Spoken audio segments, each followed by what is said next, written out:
Nongeye kubasuhuza abakunzi b'amasomo yanjye Igiswahili. Turakomeje noneho tugiye kurebera hamwe uko twita amezi y'umwaka mu rurimi rw'Igiswahili. Ubundi iyo tuvuze umwaka tubona ko umwaka ari igihe kigizwe n'amezi 12. Hanyuma ayo mezi akaba agenda akurikirana guhera ku kwezi kwa mbere n'ubundi kugera ku kwezi kwa 12 bitewe n'iminsi igenda ibigize buri kwezi. Nitwa Emmanuel Uwiringiyimana nk'ibisanzwe.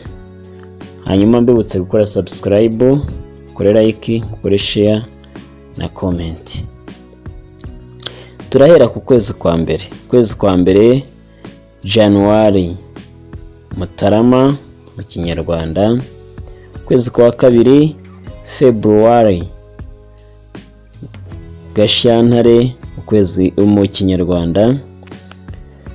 Kwezi kwa gatatu March mu Kinyarwanda akaba ari Werurwe. Ukwezi kwa kane April, Mata mu Kinyarwanda. Ukwezi kwa gatanu May, Gicurasi mu Kinyarwanda. June akaba ari ukwezi kwa gatandatu, Kamena mu Kinyarwanda. Turakomeje. Ukwezi kwa karindwi July, Nyakanga mu Kinyarwanda.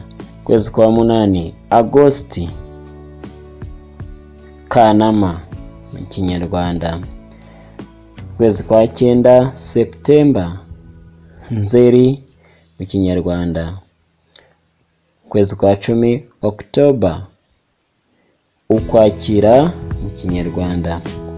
Ukwezi kwa 11 November, Ugushyingo mu Kinyarwanda. Hanyuma ukwezi kwa nyuma ariko kwa 12 December, Ukuboza mu Kinyarwanda. Bakunze amasomo yanjye rero, uyu munsi isomo ryacu ryari iryo kubigisha amezi yacu yo tugira abagize umwaka. Bibutse ko gukomeza kora video zacu mukora subscribe abatarayikora, yase mugakora like na share ari kudushyigikira bikomeye. Ndabakunda cyane, tuzakomeza ubutaha. Asanteni sana, kwaheri, Mungu awalinde. Bye.